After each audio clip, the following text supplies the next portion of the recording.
पहला प्रश्न है व्रता जी कि संसार की कोई भी ऐसी समस्या नहीं है, ऐसा कहा जाता है, जो आपके मन से ज़्यादा शक्तिशाली हो। क्या ये वास्तव में सही है? एक्चुअली मन से ज़्यादा शक्तिशाली तो कुछ नहीं है, लेकिन मन के साथ विवेक शक्ति भी बहुत चाहिए। मान लो आपके सामने एक गड्ढा है 10 फुट चौड़ा, उसमें आग जली है और आप उसे कूद के पार करना चाहते हैं। आपने सोच लिया कि मैं बहुत पावरफुल माइंड वाला हूँ, एक छलांग में इसको पार कर जाऊँगा।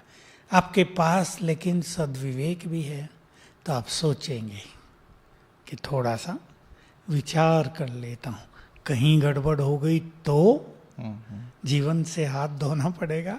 तो विवेक शक्ति भी अगर साथ होती है तो मनुष्य अपने मन की शक्तियों को यूज करने में एक बैलेंस कायम कर लेता है। वो इसको हम कहेंगे वो इसका मिसयूज नहीं करेगा, तो सहज सफल हो जाएगा। तो ये सच है कि मन की शक्ति ही सर्वश्रेष्ठ है, लेकिन उसके साथ विवेक शक्ति भी चाहिए, ताकि मन की शक्ति को यूज किस तरह किया जाए वो एक विवेकवान व्यक्ति की सहज समझ में आता रहे। बिल्कुल। तो इन दोनों का विकास कैसे हो व्रता जी? एक तो सबसे बड़ा प्रश्न तो यही है कि मन की शक्ति हमारे पास है, हिडन एनर्जी, हमेशा कहा जाता है कि मन की शक्ति को जागृत करो। विवेक शक्ति, मन की शक्ति को कैसे अपने पूरी पोटेंशियल के साथ यूज़ किया जा सकता है? देखिए, हम लोग तो बहुत छोटी आयु से सुनते आते थे मन बहुत पावरफुल है और इसे जगाओ, सोई हुई हैं सारी शक्तियाँ।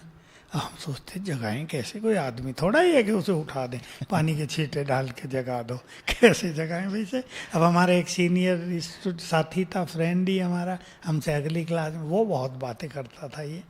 अब हम उससे पूछते थे भाई जगाएं कैसे, ये तो मुझे भी नहीं पता जगाएं कैसे। बाकी कहते हैं लोग ऐसे कि हर मनुष्य बहुत शक्तिशाली है, लेकिन शक्तियाँ सोई हैं, इन्हें जगाओ। पहली चीज तो ये कि शक्ति तो हमारे अंदर है, क्योंकि आत्मा मूल रूप से शक्तिशाली है। देखिए, आत्मा तो इतनी शक्तिशाली है, आत्मा के लिए गीता में भी लिखा, इसको अग्नि जला नहीं सकती। एटम बम की अग्नि भी आत्मा को जला नहीं सकती। सोच ले हम कितनी शक्तिशाली है ये। सोना भी पिघल के बह जाएगा एटम एनर्जी जब विस्फोट होगी, लेकिन आत्मा को वो असर नहीं कर सकती। तो ये सत्य है कि हमारे पास बहुत शक्तियां हैं, लेकिन मन की स्पीड 25 थॉट्स पर मिनट अबाउट, ये मन की स्पीड मनुष्य की आज बहुत बढ़ गई है, 40 थॉट्स पर मिनट तक पहुंच गई है।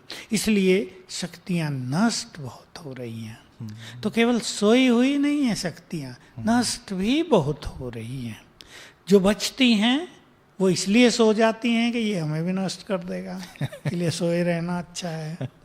अब इनको जगाने के लिए मैं एक सुंदर बात बता रहा हूँ, जो हमने ब्रह्मा कुमारी में आकर सीखी और जिससे हमारे उस बचपन के प्रश्न का उत्तर मिल गया कि इन्हें कैसे जगाएं। तो हमें यहाँ आकर ये पता चल गया कि हम भगवान की संतान हैं। कहते तो हम भक्ति में भी थे, तुम परम पिता हो, माता पिता हो, पर हमने उसको कभी पिता माना नहीं था।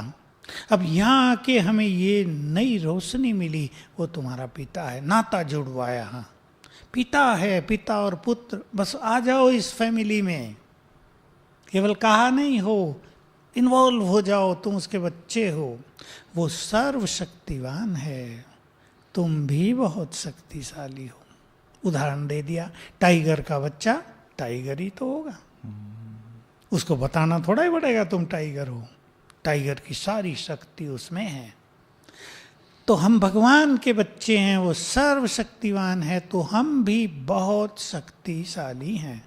तो सवेरे उठकर अगर हम ये याद करेंगे 7 बार, मैं बहुत शक्तिशाली हूँ, सोई हुई शक्तियाँ जग जाएंगी और फिर सदुपयोग में काम आएंगी। अब हमें यूज ये करना है उनका, जो मैंने कहा था ना, विवेक शक्ति भी होनी चाहिए। हमें उनका यूज, जिसको सदुपयोग कहते हैं, उस रूप से करना है। पर हम सवेरे उठकर 7 बार ये संकल्प किया करें, मैं सर्वशक्तिवान की संतान, बहुत शक्तिशाली हूँ। फिर देखो चमत्कार। अब बहुत एनर्जेटिक रहेंगे, आपको लगेगा तन में भी शक्ति है, मन में भी शक्ति है, और छोटी मोटी बात आपको निराश नहीं करती है, छोटी मोटी बात आपकी खुशी को नहीं छीनती है, छोटी मोटी असफलता हो गई आप परेशान नहीं हो जाते हैं। ये तो होता रहता है जीवन में। आगे बढ़ो। बहुत सुंदर, ये तो छोटा सा और सुंदर सा मंत्र आपने कैप्सूल दे बहुत दिया ही है कि सुंदर उठते ही ये कैप्सूल है। कैप्सूल खा लिया जाए और फ्री है। और बिल्कुल जीवन को बदलने वाला है। बहुत सुंदर।